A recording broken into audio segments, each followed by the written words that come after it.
Hi, I'm Chris Justice and you're watching Lumasonic. Today, we're going to road test the pico projectors.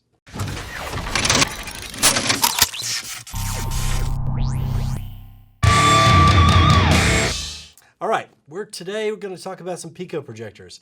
For me, it's an exciting segment because I spend a lot of time shooting footage. And the problem is I show my wife my footage and she's like, yeah, this kind of looks okay, but wouldn't it be great to have 140 inches projecting in your bedroom? And no, we're not being cheeky, folks. We're talking about taking your footage and broadcasting it on the wall of your bedroom. So these pico projectors will allow you to do that.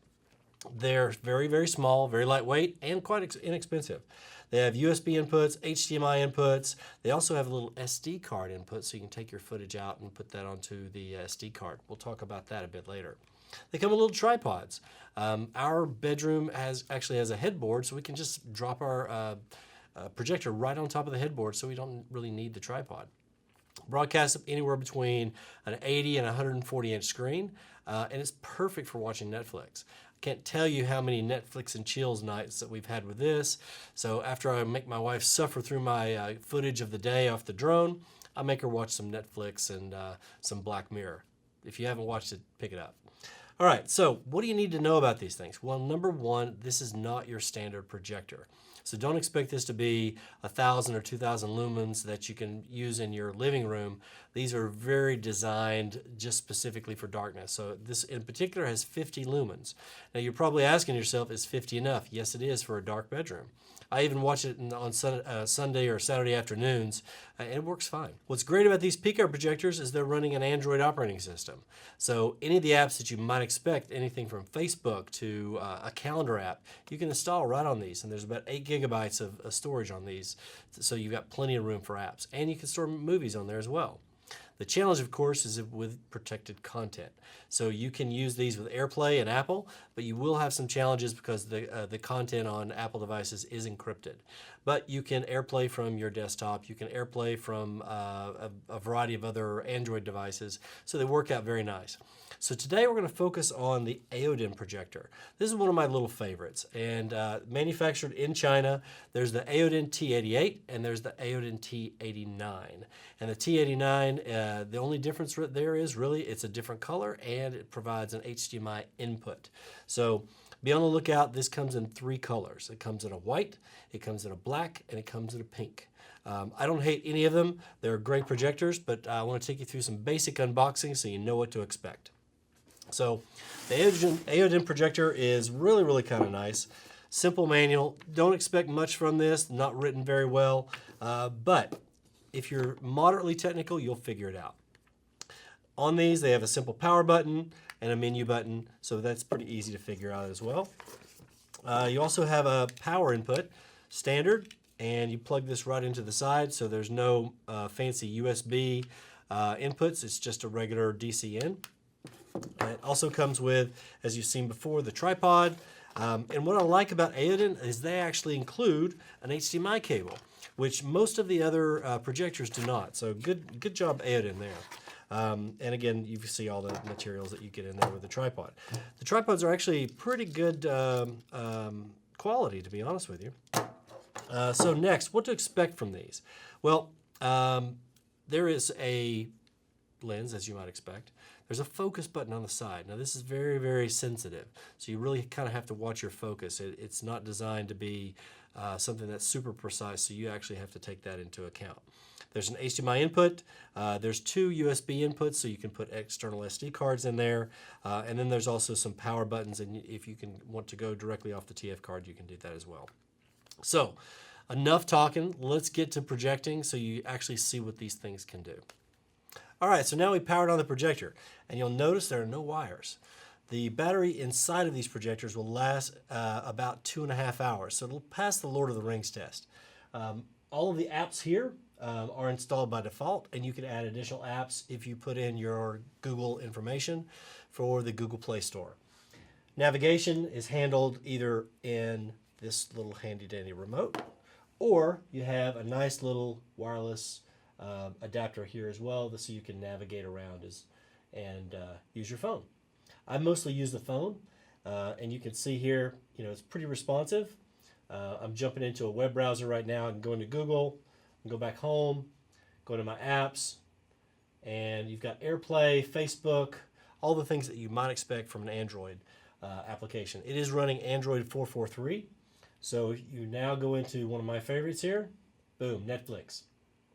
We watch this all the time. Once you put in your credentials for Netflix, it streams great. It has both 5G as well as Wi-Fi.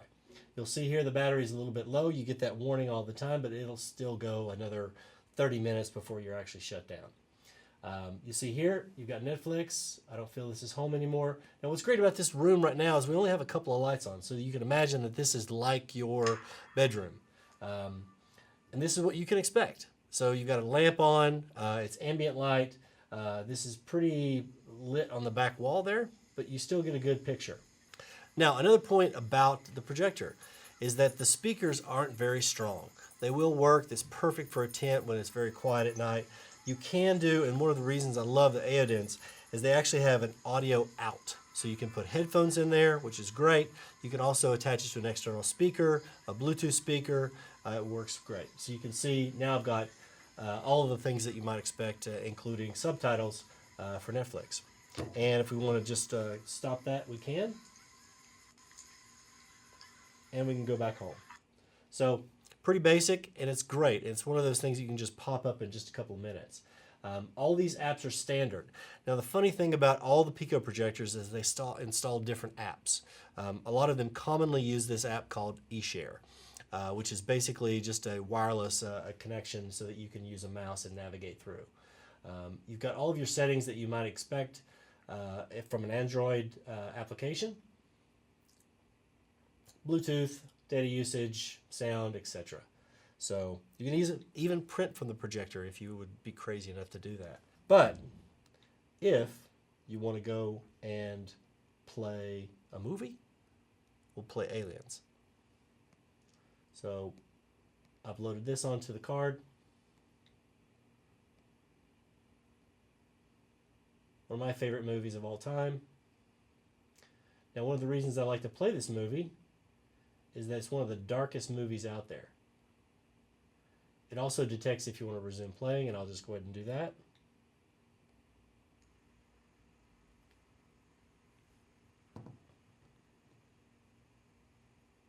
So it's a really great projector. If you have this and you have a bedroom and you don't want to hang a TV and you don't want the fuss and mess of that, then you can just load a bunch of files on this. The kids will love this, especially if you take it camping and you project it on the side of a tent.